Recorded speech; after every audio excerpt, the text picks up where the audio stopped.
When a brand is growing, it may seem healthy, but there can definitely be problems, if you will, that underlie the brand overall.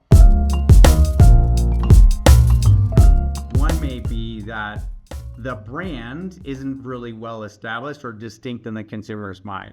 So it's actually pretty easy to grow a brand by way of growing distribution as it acquires more channels and gets more distribution points, but the brand may not necessarily stand for anything in the mind of a consumer.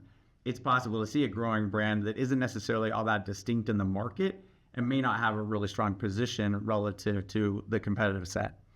Another thing that could in fact be lurking beneath a brand that's growing is a product that doesn't necessarily meet consumer expectations. It's very possible to create a product, launch it, get it into retailers, even drive a lot of distribution, but not necessarily have product performance that meets expectations. And while driving distribution will naturally create a lot of trial, that doesn't necessarily mean that repeat is going to happen, particularly if the product performance doesn't meet expectations. A third challenge that can often underlie a growing brand is having the right value equation. The way that I like to think about the value equation through a consumer mindset is actually a mathematical equation.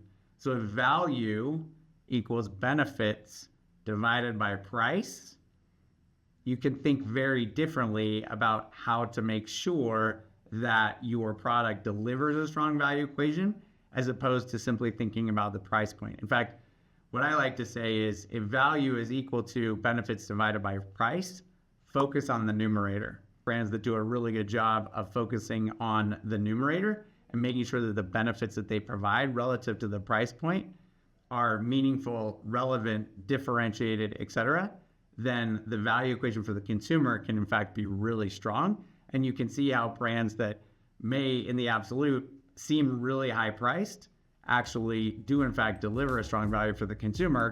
To that point, tend to do really, really well in market. If you're interested in working with us, visit our website.